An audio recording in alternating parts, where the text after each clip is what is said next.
That's a reflection of America. It's not my fault.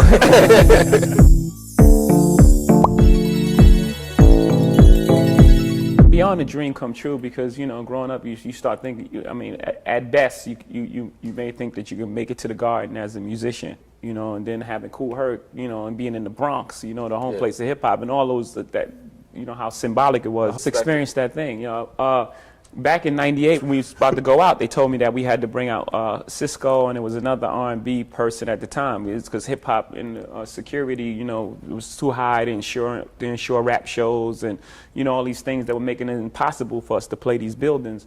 But back then, it was like I really had to. No, I'm taking out DMX, Method Man, Redman, and we're gonna put this together and we're gonna figure it out, and we'll pay whatever insurance. We may not make as much, but this has to happen. And then it was successful. It was very important for us to go out there and be successful, and no violence, and no one got hurt. A couple scuffles, but nothing major. Yeah, for the most part, for me, first of all, I don't have an ego in those situations. Everybody should just come to the table and have fun and bring what they bring to the table. And 1 and 1 is 3. And if I'm not a Jay-Z fan per se, I get the experience in a setting that I like. I get adjusted and like, oh, okay, and it's expansive. It's really helps the genre out a lot. When you put it in that place and put it in that light. And I'm a serial collaborator. Yeah. Though putting those sort of elements in one room and just seeing I'm curious as well. And I've always been I know I said it 100,000 times. People probably tired of hearing me saying it. That I've always been under the belief that it's just music. We just use different instruments. Because music, it doesn't feel. It's natural for me to play music, right? So pretty much our songs are Timbaland and Pharrell. The majority of them, so they kind of mesh really well because it's the same sound. Hip hop is based on competition. In the beginning, the DJ was the star. I'm gonna take you through a long, maybe too long history. I'll give you the bridge version. The DJ was the star. The MC his job was to say how great the DJ was. So you had to be a great enough MC that the DJ would allow you to get on the mic to say how great he was. So what happened is, that competition. So it was born out of artistic competition. But then when people start getting in the business and it started becoming profitable, it started becoming a hustle for some certain people, including myself, in the beginning. And so now you have that thing. Now it's no longer about just the integrity of how good you can put words together. It's when you say that person is whatever you say about them, now you're putting their manhood to the test, and it became something else. No, I think what I've done and what I've done with my, starting out with my first album is related to a real emotion, and truth. I put truth in front, and that is, without age, without color, without genre, without anything, whether it be for a young guy aspirational or be for an older guy something that they can relate to. Once you draw on a true emotion, I mean, it's entertainment at the end of the day, but once you draw on a true emotion, I think, the integrity of that, will carry you through to now. My responsibility is to the culture. My job is to show it in a great light, so I guess I'm a role model in that way. But as far as the way I live my life, I'm a human being, What happened with that was I used to write so much as a kid. I would write tirelessly, it was something that I would love to do. So I didn't look at the hours. So I would write all the time. And then when I start, getting further and further away from the house, these ideas and thoughts would come to my mind. What typically do during 3 o'clock, except I wouldn't be in the house, I would be outside. So I have to run in the store and write stuff down, then put it in my pocket and save it till I got back in the house where I could transfer it. And, that builds up your memory.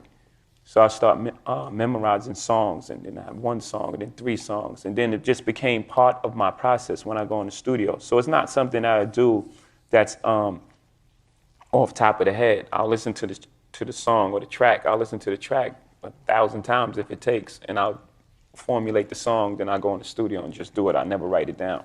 I just had so much to say. I had so many different emotions that were going on with me, and I wanted to say it all. And I believed that I was making 1 album. So I got 100 fake retirement. But my concentration is making a body of work. I know people listen to music. I mean, even myself, I make these playlists. You know, I know people listen to music differently and listen to all types of music, and that format is a dying thing. But I still go about making my music as an album. It takes me months just to sequence a song. Like, I think about how a person that will buy my album, how they would listen to the song. And I mean, as far as tempo and emotion and feeling, you know, it's a real thought out process for me.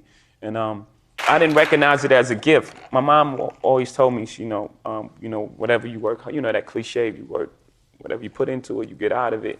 And it's true to some extent, but when you tell a kid that, you know, especially my mom, who was very impressionable on me, I took that to heart. So as these lyrics would come so easily, I would, you know, that's why I put it to the side for so long, because I thought that, you know, it came easy. It must not be anything. It's because, I mean, after the gift has been bestowed on you, these guys work extremely hard. It's a thing about maintaining integrity. You know, you want to expose the world to your experience and your plight and whatever thing that's going on in your form of entertainment.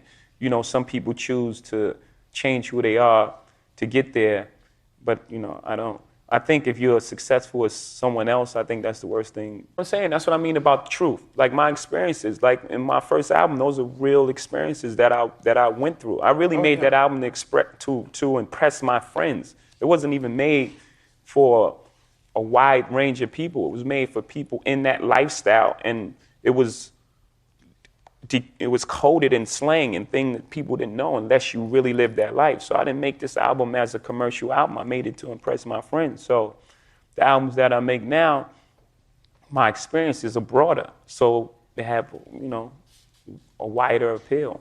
Well, I don't know about for the other guys, but for me, again, my music has always been routed in some type of true emotion, which you know, then goes, if you listen to a song like Give It To Me, you know, I remember the story. It was like a Mary J. Blige party. That whole thing was based on a real, true story. So as I've evolved, right, so you can say anything on this show, right? Cursing that. So I've seen you curse. So let me just say, you know, ain't no becomes Song Cry, which becomes Bonnie and Clyde, which becomes, you know, whatever song I made last week. So even in my music and those songs and my relationships and dealing with people have evolved as I have. Well, there's an entire nation of people. That's why we have Roc Nation, right? There's an entire nation of people that, you know, I'm a guy from 534, 5C. You know, there was a guy who lived next door to me you know, I lived in the project. So there's a whole nation of people that seen my struggle. In fact, I got some guys over here from London who are you know, inspiring moguls, and they followed our whole model for Rockefeller.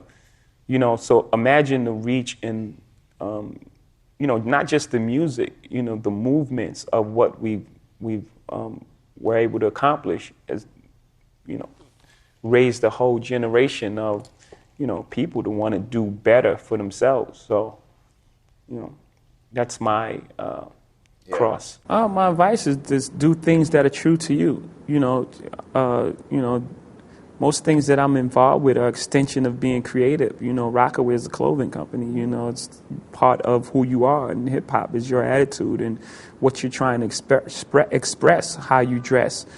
You know, I loved sports growing up. I grew up in a household where sports was on 24/7. Mm-hmm. So these are things that are, you know, are comfortable for me. You know, these are things that I like. So I would just say get involved in things that you love, and also have a standard for yourself and have some sort of integrity, and try to, you know, find some sort of truth in what you're doing. All the things that you apply in business, you know, they say that he has great instincts, you know, but well, on the streets, having great instincts can be the difference between life and death, not just losing the deal or incarceration, you know, which is less than death, mm-hmm. right? And which is, and being a person of high integrity, you know, people want to deal with you, you know, in business, and you know, trust and honorable, and, you know, a man of your word, you know, all these things come to play in business world. I'm not condoning any street activity, but it's just the way it is. I try to Sometimes it's just more about relationships. I pretty much try to work with brands if there's some sort of partnership there. No, I don't typically do a one-off endorsement deals. I've just never been interested in that. It's just more so if I can create some sort of partnership. You know, the Coca-Cola was a partnership. You know, I was a brand manager, acted as at one time. So I pretty much look for partners, as opposed to one-off endorsement deals. Me is my life. It's who I am as a person. So I can't just let someone have creative control of who I am. Yeah, I think just doing things that you believe in, things that you understand. I think that's the best investment. I heard Warren Buffett say that just the other day. And I just innately felt that, just invest in things that you understand, and again, he just affirmed to me that instincts is really important in business. I didn't go to any proper business school or read any follow any manuals like the Record Business 101 or anything like that. I just pretty much followed my instincts. And he just reaffirmed that for me, that, your instincts are very important to you. Everyone says that. If I wouldn't have made it here, I wouldn't be here. But no, really, there was one of my friends who's like a dear friend of mine. We would be together every single day. And if it wasn't for rap, if I wasn't taken away from, the place I was, he went to jail for 12 years. And we were together every single day. So I can't even imagine a circumstance where I wouldn't be with him. No, not could have been, absolutely would have been. But as far as who we are and where we come from, there hasn't been, our generation, we haven't acquired wealth to hand down and give the opportunities to like the next generation. So my goal is that, that my next generation can have a better start than I had. I won't have to start so far, where I come from. So we have to take care of our family first, as well as giving to charities. Yeah, we have to. We have to give opportunities, because the difference between Bill Gates and homeboy Shah G from Bed-Stuy is Bill Gates had access to a computer at a time when no one had access to computers. So the opportunities, people, were afforded opportunities that we just didn't have. And I think that's really the difference between success and failure, is opportunity. Well, you have to have someone's drive in there as well. You have to put that in there. But, if given the opportunity, things would turn out very differently for a lot of people. You're really just searching for the truth within, all that. And within all the numbers and all the chaos, you're just searching for the truth. Right, and that's the key to being a recording artist, right? You're telling your story or finding your truth at the moment.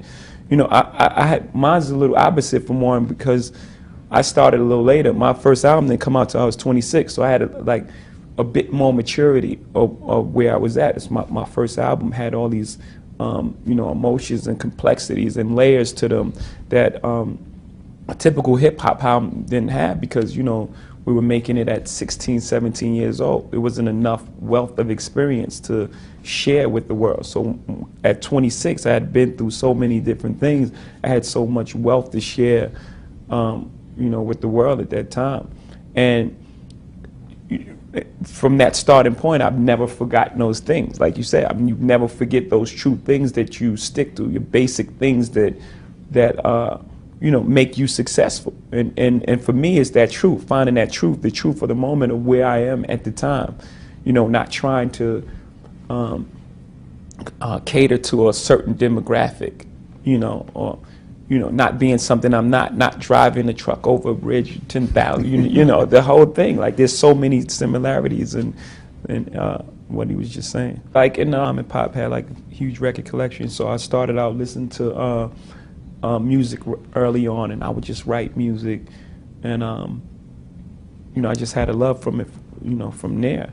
I didn't get to it, I got caught into my neighborhood and my surroundings, but I've always taken it with me, and I've always went back to it, and then just got to a point where it was like, make this decision. This is something you really love and you love to do. It's time to really focus on it and to get serious about it, and give it your all. And once I did that, it was no looking back from there. Yeah, just, I mean, those sort of decisions that happen in, many of our lives, when we're faced with those fork, the fork in the road moments.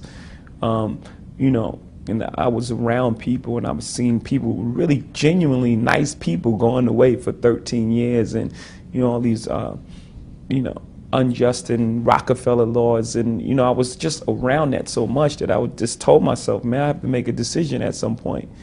And, I made this decision to, focus on music, which was my love, and it worked out. Like, it's the discipline as well, the discipline to not get caught up in the moment. Music is like stocks too. There's the hot thing of the moment. There's this hot electro sound or the hot auto-tune voice or the hot whatever's new and exciting. And, people tend to make emotional decisions based on that. They don't stick with what they know. This is who I am. This is what I do. And then they, jump on this next hot thing. And, it's because for hip hop is like 30 years old. Like, hip hop is fairly a new genre of music. So we've never seen, the maturation of hip hop, in this sort of way. This never happened before. People would get a certain age and still try to pinpoint this, young demographic, because hip hop was a young man sport. But, people that listen to hip hop when they're 18, they still gonna like hip hop when they're 28. It's just that the voices in hip hop are not speaking directly to them anymore. Weren't. They weren't. They were speaking to a 18-year-old demographic. So, you're 28, you don't have anything to listen to because no one's relating to you. So, my whole thing was, I'm not gonna do that. I'm just gonna make, the music that I love to make and that I want to make, and I'm gonna mature with my music. And, luckily for me, it was the right decision. Yeah, that was the greatest trick in music that people ever pulled off, is to convince artists that you can't be an artist and make money. I think the people that were making millions actually set that. I think they set that whole thing up. It was almost like shameful, like especially in rock and roll. You had to pretend that, you got these millionaire guys who had to pretend as if they weren't successful at all, or it would be like a detriment to their career. Hip hop from the beginning, it was always been aspirational. Just always broke that thing. That thing that an artist can't think as well. And I think at the end of the day, as long as when you separate the two and you're not making music with business in mind, because you at some point it has to be real when they touch it, when they listen to it. Something has to resonate with them that's real. As long as when you're in the studio, you're an artist, you make music, and then after you finish, you market it to the world. I don't think anything is wrong with that. In fact, I know there's nothing wrong with that. We were forced, we were forced in the beginning. I wish I could say we were geniuses and said we're going to start our own company. That's not what happened. In the beginning, we went to every single label, and every single label shut their door on us. The genius thing that we did was we didn't give up. We didn't say, because these guys, we use that what do they know approach. We didn't give up at that point. I think that that was the genius thing we did. We started selling our own CDs and we built our own buzz, and then the record company came back to us. So now we had a different negotiation. It wasn't the same artist label relationship. Now we retain ownership in our own company, and it was the best thing for us. Yeah, I was the president of Def Jam Records, and I wanted a fund to, I wanted to work there. Yeah, in the music business for a long time, a hit record solved all your problems, because there wasn't the internet, and there wasn't this YouTube, and there wasn't so many other factors. It was just the music. So that model still exists of, just putting artists out and see what worked. And as the machine started moving faster, a lot of things got lost in the process, A&R and letting the artist development. So it got to a point we were, as a music business, we were releasing hundreds and hundreds of albums every year, and the percentages was like really low, like 56 albums and 4 artists work, or something like that. So I wanted to bring the entire culture into it. I wanted a fund so I could do other things aside from signing artists, like, you know, buy a television station or buy a club that, you know, we can develop these artists in, or, you know, buy some headphones, you know, just all these different things I wanted to do. And I don't think at that time, you know, they could really get their mind around it. It's not something they were willing to do. And, you know, I just felt like I would be a waste there. So, you know, I started my own thing, Roc Nation, and, you know, that's what we do. We have everything from, it's a publishing company, you know, we have writers, you know, it's a recording company, we have, it's a touring company. Yeah, at the end of that, my Def Jam, very much so. I even have a better story for you. So, my last year of Def Jam, you know, when I proposed this and it didn't work, you know, I went over to sign with a group called Roc Nation and made Roc Nation, but that was me as a businessman. As an artist, I still had one album left with Def Jam and Universal.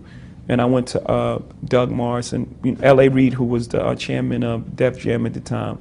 You know, he did a great thing for me. He allowed me to, you know, walk in and have the conversation with Doug. And Doug, you know, we had a fantastic relationship, so it was very cool. But I bought my last album back. And what people don't know about is the day I had flew in from Hawaii, I was doing some recording, and I had an iPod in my pocket, and I was on a commercial flight coming from Hawaii to New York, and I had on jogging pants, and my iPod with all the music that I recorded was missing. It was on a plane somewhere. So I had to walk into the office the next day and buy an album back that might leak the next day. So every day I would wake up and I would check all the internet places for like 3 months. But I, you know, at the end of the day, it was worth it. You know, just, you know, I was heading in a different direction, and just that freedom, and it turned out to be a great decision for me. It was a great decision for the company. They got some money, and, you know, a great decision for me. Got a very successful album, The Blueprint 3, and, you know, which had Empire State of Mind on it. Was sold about, you know, 4 million singles itself. Yeah, actually my first #1 record was, as a solo artist, you know, I had #1s as collaborate with collaborators, but my first #1 across the board album, record came off that album. So it was like really good time for me. And I think, and I believe in, you know, everything aligning up. So I think it happened at that time for the right reason. Yeah, I mean, there are very few people that from my neighborhood, you know, in my environment that make it out. Forget about to be successful, to make it out alive, you know, or to be incarcerated. So they did, you know, we were into different things. We were into a lot of street things, and you know, just so happened I had a talent to make music. And a guy by the name of Jazz, who I started out with really early, you know, he got the opportunity, he got to deal with EMI. He had the opportunity to go to London to record his album. And, you know, I went along with him, and we waited for 2 months. Well, in that 2 months, there was a sting operation. And they took, you know, my friend I'm talking about, took him away for 13 years. And the only reason I was in there because I was away, you know, doing this music stuff. Yeah, I think that's a big thing about a business is recognizing change. You know, the variables are not the same. You know, there's a big thing called the internet, so it changes the landscape for everything. I think the consumption of music is at an all-time high, but as we see, the music business is down, so something has to be done there. You know, it was a time in music where a hit solved everything. You just had a hit, it didn't matter what was going on. You know, get a hit, and, you know, it solved everyone's problem. Covered a lot of sins. You know, that's no longer true, not today. And I think, you know, just having that mentality for so long, I think the music business is still stuck in that place because, I mean, you know, we haven't figured that we haven't figured it out. Well, Napster came along, and there was this file sharing thing, and at the time we had the opportunity to embrace it, and this way you can control it. It was one place, but when you stop Napster and we shut down Napster. Just the arrogance that we had, it made a million Napsters. Now it's impossible to control. You know, just that sort of thinking. You know, I think in business one of the biggest thing is to open yourself up for change. You don't have to change who you are and how you operate, but just, you know, if the landscape is changed, then the way we do business has to change somewhat. We don't have to change who we are. We have to change the way we go about it. Because like I said, the consumption of music is higher than ever. For one, we're taking our time with you know, artists and artist development. For two, there's just so many different parts of the business that we're in. You know, for a long time, music wasn't into touring. You know, now they're making up these 360. I don't want this to be like a record company bashing thing. 360 model, and it's like, you don't. That's not what you know. The record company does. The record company is not in the touring business. So why would an artist sign you rights to you when that's not what you do? That's not your area expertise. You know. But we're with the biggest concert promoter there is. So there's. You know, we're into publishing. There's just so many different aspects of music. We're into more of it now, and we're, you know, we're getting better at it. You know, just to open up different avenues. You know, to make ourselves successful. So also, in movies, publishing. You know, just yeah. It's fun for me for one, and for two, like we were saying in the college. You know, 1 + 1 is 3 for me. You know, I don't have that ego where I have to be the only guy on the bill or the only one that people look at. You know, I'm cool with going out with other artists. I've been doing it my entire career. You know, before Eminem, before Bono, it was, you know, R. Kelly or 50 Cent or, you know, DMX. You know, I've been doing it my entire career. I just believe that, you know, the giving people a better package. You know, that when they leave the concert hall, they want to come back again. You know, you can get them there the first time. You know, if what you're putting on is not incredible and impactful, then why would they come back the second time? You know, I think that's a lot of people make that mistake. You know, when they're hot at the moment, you know, they just sell them. You know, they sell off the name and sell off the moment. Yeah, the shiny things. You fall in love with shiny things. You sell off the moment, and then when people come to the concert, they don't have the experience. Well, we're over-delivering on the experience. You know, you're not only getting Eminem, you're getting Eminem and Jay-Z. You're not only getting Bono, you're getting Bono and Jay-Z. You can't help but leave that concert, you know, with almost like a once-in-a-lifetime experience every single time. That's what I'm trying to create. The reason I focused on that, because such a small thing changed my life, right? A sixth grade teacher said, "You know what? You're kind of smart," and I believed her. I said, "I'm smart," right? So she gave me that sort of opportunity. She sparked the idea in my mind.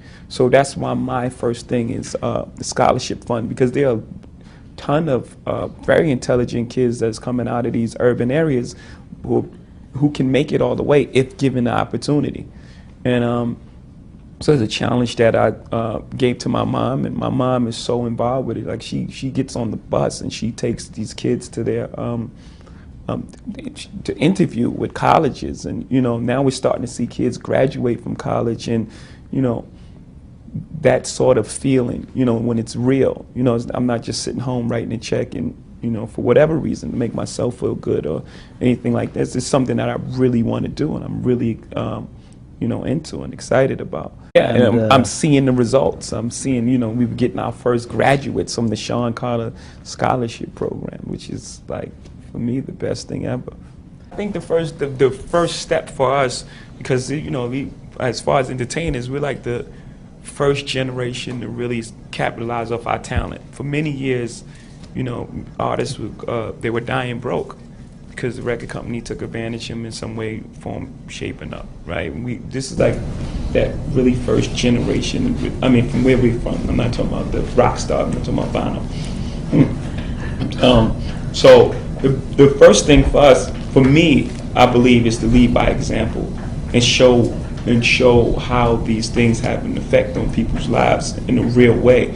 And and to tell that story of this is the neighborhood that made me. And I know there's future generation of stars in this neighborhood as well that we must help out as well, you know, if given the opportunity. You know, what someone can be if given the opportunity. So my first thing is to show by example, and then I'm gonna slowly pull a guy like, you know, me and Puff made the, I think we could have done more. I think we could have visited and been there closer, but we've made a huge pledge to, you know, Katrina together. You know, when we did that united front and we made a donation together, it showed hip hop that sort of power of how we can get together and do these sorts of things. So again, my first thing is to do it by example and show it how it works and show the example of you know, how opportunity change people's lives, and you know, we'll move forward from there.